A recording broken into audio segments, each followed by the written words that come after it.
Dear friends, welcome to AIFC Special Podcast that is hosted by me, the Governor of Astana International Financial Centre, Renat Bekturov. On this podcast, we will speak with outstanding guests who have excellent achievements in their fields, not always in finance, but we always talk about finance. And today, for this very first episode, we have a special guest who have already made a buzz in Kazakhstan's media, who is a legendary centre-back, Arsenal's and the international team of England, who has won FA Cup double and was part of the legendary Invincibles team. From all the way from the riverbank of Thames to the foothills of Almaty mountains, Sol Campbell. Sol, welcome to Kazakhstan. Thank you. It's a pleasure being here.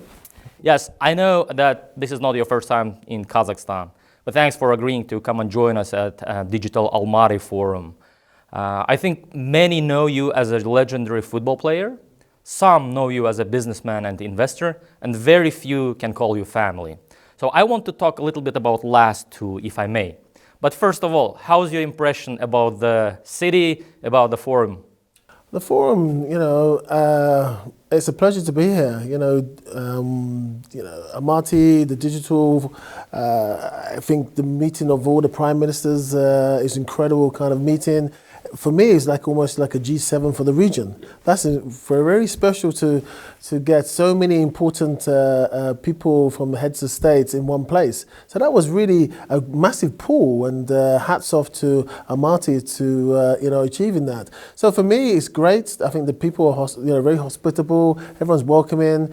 Some really high level people at the forum as well for me to make connections. So I'm doing digital stuff and all that kind of stuff. That's the reason why I'm here. I've got some really good friends here as well. So for me, it's a really good 3-4 days to sit down, talk, listen and see what feedback I've got and what's happening in the space and just almost just like networking. It's great, amazing.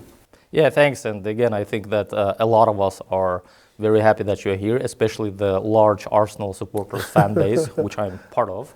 It's all good. Yes, you had a really amazing career. But as I said, let's little bit maybe talk about like how you learned about money. So in 1992, you, I believe, signed your first professional contract with Tottenham Hotspur, right? And I guess your income jumped from what it was before, right?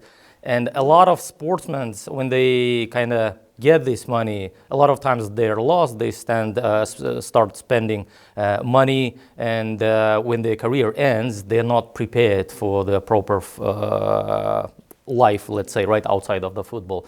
How was your experience with the first big paychecks? Well, my big paycheck is a little bit different to player of my level paycheck going from academy football into pro football.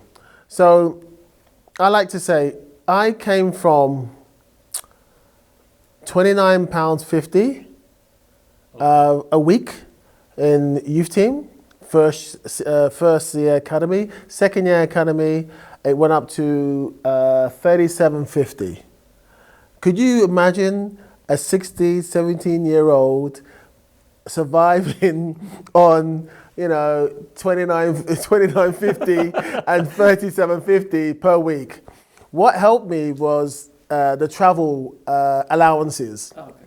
And but you had to be a little bit inventive with the distance. So I used to get £500 with the travel card, but I would only use, say, 1 or 2 free zones, but I was saying I'm using 6 zones. I think they knew what you were trying to do because, that's the only way I got a bit more money for travel expenses. That was it, and so I had to, I knew I had to kind of be, not frugal, but I had to kind of have a sense of saving, but at the same time, trying to spend on the right thing. So when I, passed my test, I got my first car because I had to buy the car because of necessity. I was always asking for lifts.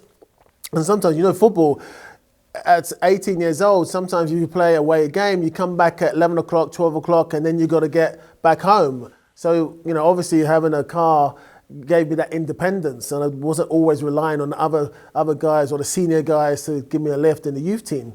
So that kind of, on that level of payment, you had to be, I'm from a working class background, and so I had to make it work. I had to make it work because I couldn't overspend, and then from that, my first paycheck back then was £250. Per week. Yeah. So it's like, I know people laugh. It's not modern football. It's not modern football. And even back then, it was a decent wage for an 18-year-old, but not, some players were maybe getting more. Now you've got youth team players at my level getting 5,000 a week, 10,000 a week in the youth team.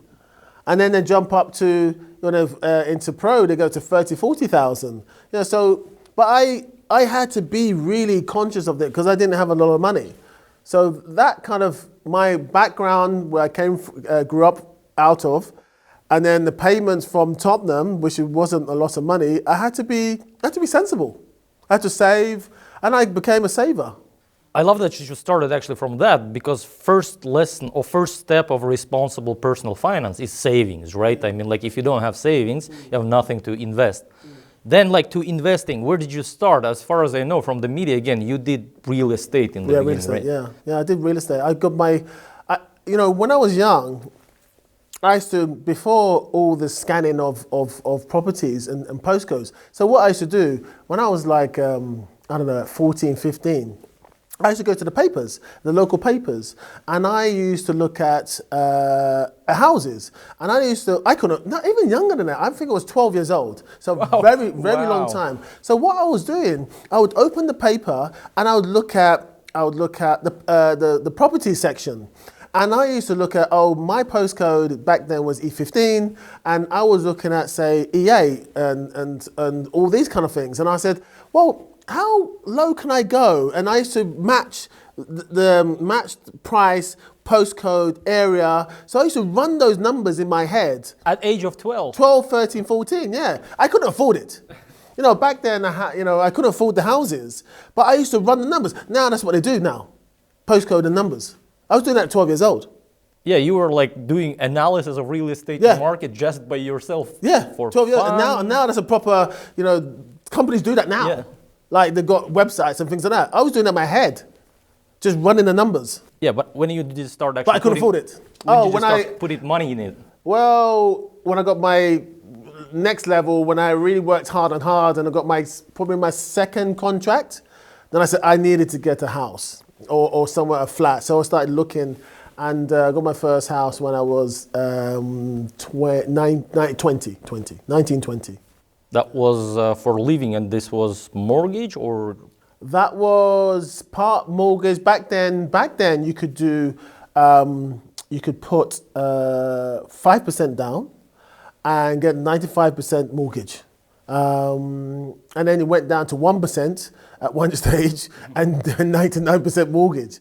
So I was 5% down and 99% mortgage, and I just paid as and when. So I back then was 3 times your wage, so your maximum wage. So I got 3 times my maximum wage, and I bought a house, and then I fixed it up. I like renovating as well, so I've always been like that, and I love to build. So it was back now you can do 5 or 6 times now your wage, because prices of houses have just risen so much. But back then, the rule of thumb was 3 times your wage, your annual wage.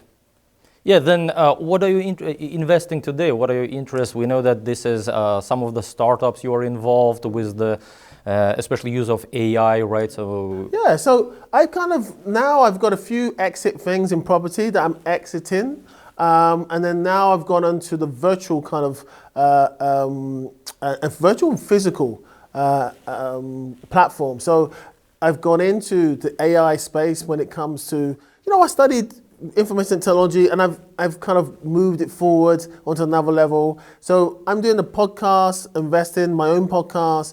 I'm investing and looking for investors for the player identification and problem solving when it comes to football. And I'm investing and building a platform and apps for fitness and football as well. So I'm doing those 3 things, and I've kind of gone into that realm of a sport that I know well, but I want to go into the sports in a different way that I can build, benefit, see the progression, and that's how I've gone back into football. It's almost like a reverse in the sense that a virtual manager, a virtual coach.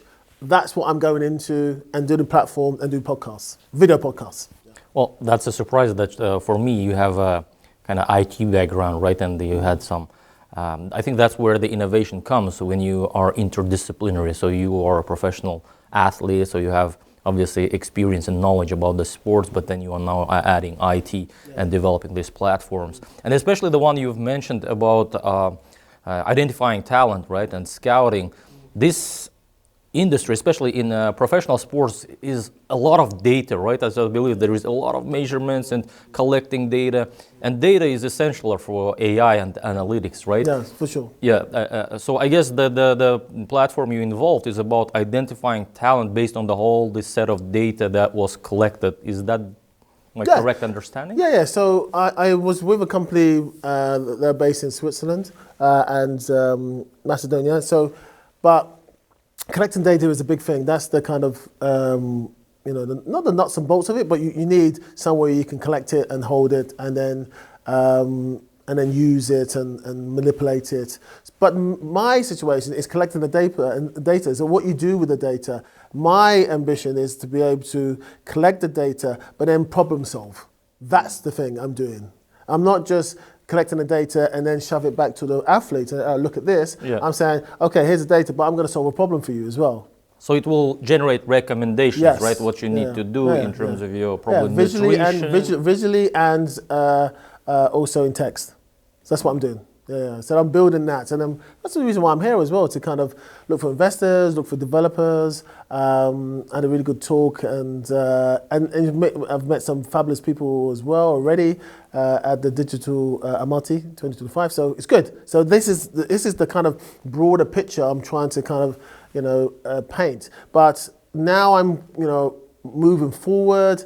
I'm ready to kind of look for new ideas, new investors, new platforms, but at the same time, looking for investment to build this. And I know where the gaps are in football, and I'm comfortable with those gaps. And, I don't want to do something totally different that almost, left field. So I want to do things that I know, and then I'm comfortable with that, and I know where the gaps are. And there's many gaps in football, but there's one particular gap I'm looking at. There's others eventually I will go into, but I just want to concentrate on this, get this right, and build this out. Yeah, but talking about the gaps, I'm not sure you would call it the gap, but another platform I know you are involved is Striver. I don't know if you're still involved in that. Still with them. Yes, which is kind of social media, right? As I understand, where you can talk about football, but without all this negativity that is around football because of the emotions, I guess, right? And then sometimes people just don't control. Can you talk about it a little bit more? Yeah, Striver is a platform with Gilberto is a part of it, and Roberto Carlos as well. So the guys involved and Tim. So they kind of formed this company, and they wanted me as an ambassador. They got a few more ambassadors as well. And they give a little bit of percentage, you help them through it. But obviously I like the concept because it is football, but the data and the programming, it filters out all the bad stuff that's coming in. Bad words, bad kind of pictures or whatever. So it becomes just more a place where you can express yourself, a place where you can feel safe, a place that you can communicate with the fans on a proper level, not on a kind of mad, drunken, spiteful, ritual kind of level. It's just a nice conversation with people who love football. And that's what they're trying to create. Well, they have created it, and they're building it out. And now they're doing football games. They're going to do a football game, I think, in May, in QPR, and there's another Striver game. So hopefully I'll get fit and play half an hour or whatever. But that's it. It's a great concept. take the hate out of football and just the love and just conversations, just nice conversations about, there'll be obviously strong conversations, but not leading and spilling out into really not nice words or images or putting people under pressure for unnecessarily. Just nice conversations to create positivity in football, and just an alternative. I know sometimes some of these platforms work because there's a lot of hate and it keeps it going, and I get that. It's like newspapers. Bad stories sell newspapers. Bad stories sell news online and all that kind of stuff. This is the opposite, and there is a market for people being sensible about football and talking a sensible conversation in and around about football as well. So that's the reason why I agreed to kind of join, and this rival's really good. It's great. I fully agree. I'm, as I said, a supporter, but all this hatred and stuff when you read about football, it's a virtuous cycle. It just goes on and goes on and goes on, right? And then the whole essence of football and enjoying games. It's like a broken record. Yeah, then it's just gone and people just... if I may ask this question, do you think that your story with the shift from Tottenham to Arsenal has affected your passion to or support for Strive? Maybe you had personal experience of being under this huge pressure. I think I obviously got attracted to it because of the concept, and obviously Gilberto. I've played with Gilberto, for Arsenal, and is a really lovely man. And I met Tim, who's co-founder as well, and also meeting Roberto Carlos, who is fabulous. He's one of my favourite players. So that attracted me to it, and the concept of it. I've had a lot of people talking, about a move I did 25 years ago, quarter of a century ago. People are still talking about it. 25 years. That's a generation. Some people talking about that. They weren't even born, and they're talking about it. I get someone who is maybe 55, 60, or whatever. But if anyone under 30 starts talking about it, I'll start saying this is nonsense. But because how good of a player you were, if you were some mediocre player, everyone would forgot it long time ago, right? But this was a big deal. It was a big. No, seriously, it was a big deal. It's a big deal. Don't get me wrong. But then recently, I said on a various podcasts, there's many people have done this similar type of move, and you got Enrique. He went to Barcelona. I say Barcelona, Madrid, or other way around. You've got Eto'o was Madrid and Barcelona. You've got Zlatan. He's done Inter Milan, AC Milan. You've got Clarence Seedorf, and one guy I saw in a comment. Tevez. He went from Man United to Manchester City. And then you got people like, say, Kelly Minna from Rangers, Celtic Rangers. That's political. That's religious. That's real. That's like on another level. The old firm game. So I was saying there's a lot of players have done similar moves, and you got Michael Owen going from Liverpool. Okay, went to Madrid for a year, but they went back to Man United. All these guys, and I've got lots of friends who've gone from Newcastle to Sunderland, and then obviously got one of the big one like me, where you got Figo from Barcelona and Madrid. I think it's the first. Once that big first one, because Laudrup's done it. A lot of players have done it, but I think Figo obviously on another level. And they got money for him, and they're still moaning and groaning, but that's political as well. So my Tottenham is just geographical rivals. At the time when I left, it wasn't fighting for number one, number two. It's just geographical rivals. That's it.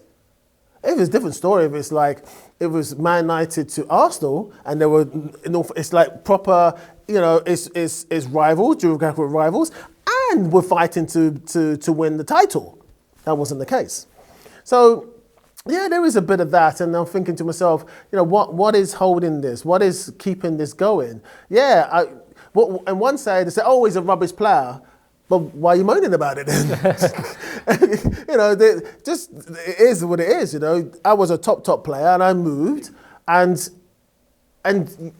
some people not even recognizing what I've won as well. They kind of clear it out, and it's only me to Tottenham to Arsenal. That's it. But how successful the move was for me as a player. You know, the players I went into and playing week in, week out, training week in out are superstars, incredible men, unbelievable footballers, and I was a part of that. And I'm never gonna regret that move because some people obviously, you know, are upset by it. But 25 years, come on, it's like you gotta move on.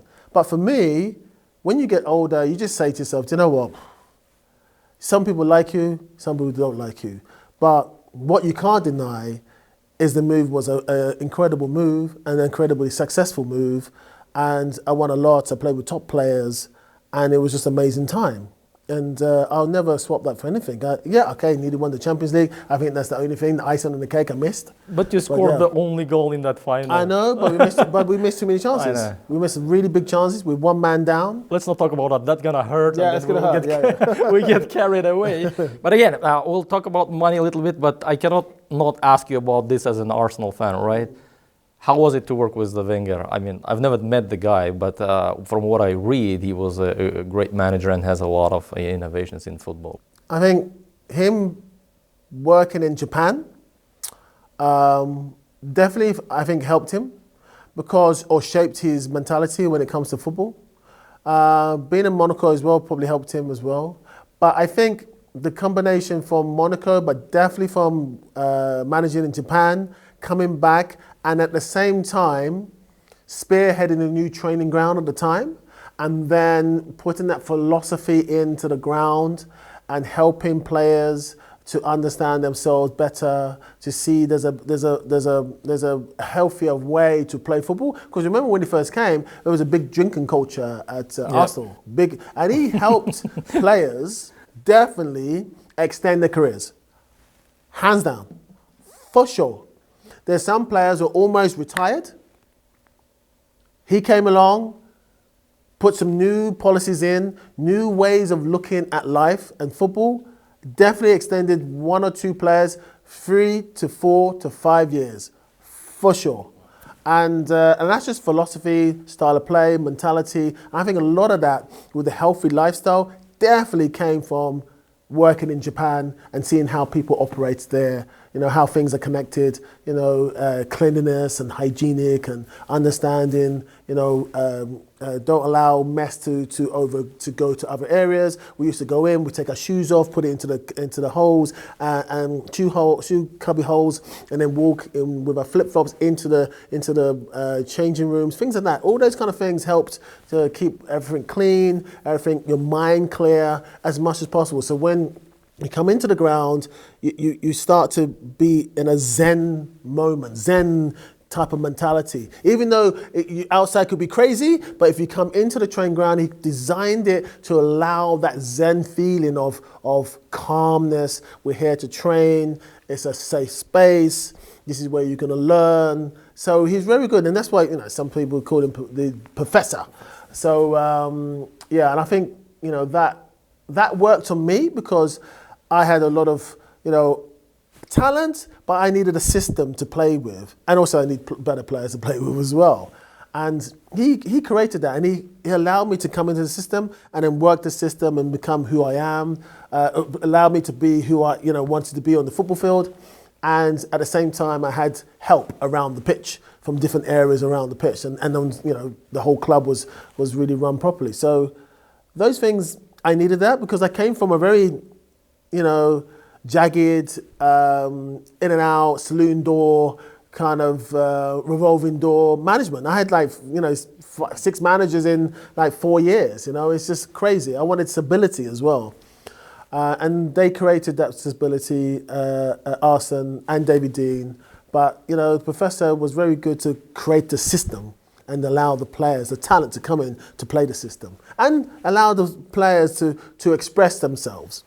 Allow them to kind of, you know, there was a system, but sometimes you have to think outside the box, and he allowed that. So he was definitely way ahead with some of the stuff he's doing. You know, Barcelona probably took it onto another level, but we were one of the first teams to play that type of football, for sure. Oh, wow. Just for our listeners, 2 lessons is try to create a predictable, clean environment around, then your mind and thoughts will be clear, right? As we said, what Arsène, Wenger did in Arsenal. And second kind of big lesson is surround yourself with the great people if you want to grow yourself. As they say, if you're the smartest person in the room, you're in the wrong room. You're in the wrong room, right? You're in the wrong room. Now, I want to, again, go back and talk a little bit about finance, especially, about personal finance. I'm a father of 5 kids. Now, the oldest one is 13 and the youngest is 1 year old. And I start to think a lot about how do I educate them about the money and them having proper financial habits, because this is very important going forward in their lives, right? And as I know, you have 3 kids, so maybe you can share your experience, how your kids learned about money, or what do you teach them about money? I think it's very important. I've got a 13, 11, and a 9-year-old. So they're all different kind of ages, and money comes in at different ages as well, mentality-wise. So, with the older one she's a girl. I got a girl, boy, girl, and below 9, 8. They're not really getting it, but by 13, my eldest one, she's kind of, I want to be saver. But then at the same time, when it comes to kind of makeup, it just just goes. It's like, what's going on there? Something just switches on, and they don't understand. Like, why did you just get a simple cream and things like that? Do you need to make up? Do you need that much makeup? And again, that's kind of, I have to teach her. So I want to teach her, say, hey, you don't need as much of this. I know the advertisement is sucking you in a little bit. I get it. But just try to limit the stuff you need. Just the essentials. If you need a bit of makeup, things like that, fine. But don't get, 2 lots of makeup. They can just have one. That kind of thing. And I'm trying to instill that, because when I was growing up, I had nothing. I had to, sometimes I used to, I have to, brush my teeth. I used to take a soap and brush my teeth with soap because I didn't have any money. I didn't have toothpaste. Not all the time, but then maybe in a couple of days' time, get a toothpaste. When I used to run around, in shoes, trainers with the soles completely rubbed out. I had to get a piece of cardboard and put it in my shoes. My kids are never doing that. But I had to go through that lifestyle. But it's normal for me. I just got on with it. So I'm trying to, help them and make them a little bit understand that, money doesn't grow on trees. You need to kind of, save. You need to be kind of understanding of value of money, because, if you don't understand that, you can be problems later on. And then when you're stuck, then something happens when you're 19, 20, you can really make a big mistake or whatever. I think the earlier kids know about the value of money and how precious it is, I think the best is for me the best. So they're not going to have my lifestyle, but I'm going to warn them, you can get that lifestyle of having nothing if you don't respect money from early on. You've got to respect money. You've got to respect how hard it is to earn, and respect it. You have to utilize it, invest it, or save it going forward. And there's a little bit of money to kind of spend on your daily stuff or whatever. But I think really the quicker you learn about the value of money, the precious of money, how easy you can lose money, the better for all of them. So I try to do that all the time. Just, hey, what are you doing? No, you don't need to spend that. I'm just on it all the time now, because I'm very conscious of especially my older one, she's getting to an age that if you don't do it now, they could get lost and then make a mistake when they're 19, 20, 21, 22. I think they need to understand the value of money very early on. The one thing I've learned is to teaching about budgeting very early. So, for example, money allowance, you start usually from money for 1 day, right? When they're small, 7-year-old or 8-year-old, just for 1 day, because he doesn't yet know the concept of saving, or she. But then when they're 10 to 11, you start to kind of teach them and give money, for example, for a week. At least that's how I try to do it. So they themselves have to plan every day how much they want to spend and whether they want any savings for the weekend or they don't want. I think that kind of helps. That's the first I believe, step in financial literacy is savings, right? And then you kind of start teaching about investing. I don't know if it's available in UK, but here you can open a bank account at age of almost 6, and then you can open deposits, and then you got like ISAs, kid ISAs and things like that. You can invest in kids, and there's a certain amount you can invest for them. You have to open it for them. ISA, it's a government-backed schemes. It's like a little pension. There's a maximum amount you can do, and it's all tax-free, rounded up. I don't know if it's going to be all the time, because our government is changing every single rules. So I don't want to get into that, because it's just a mind-boggling how just ripped up, and let's do new rules. And I don't know if ISAs is going to be okay now, or 5 years later they're gonna scrap ISAs. I don't know.